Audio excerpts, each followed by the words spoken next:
Another theme that came up was the amount of experience veterans bring into the workforce that doesn't always show up clearly on a resume. A lot of these individuals have already spent years solving problems under pressure, leading teams, maintaining equipment, and adapting in high-stake environments.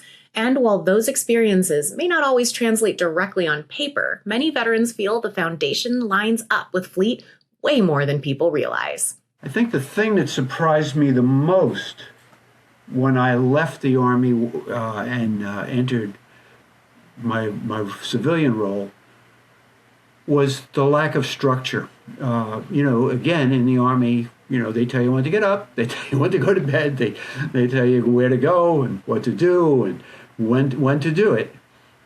So you've got to develop your own structure in civilian life that amounts to basically personal discipline to get up and get out and do your physical exercises and do your preparations, whether that's going back to school or going to a NAFA seminar or whatever. But you've got to do a lot of that on your own. To a certain degree, maybe your HR people can help you, but I think it works best when you drive the bus yourself.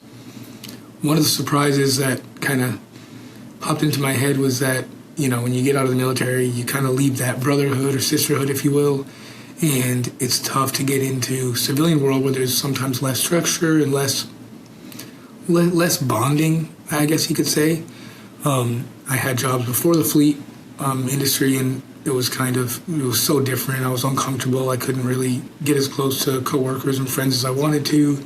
Couldn't use my crude sense of humor that we learned in the military, but it really surprised me when I got into fleet because the people I work with are great.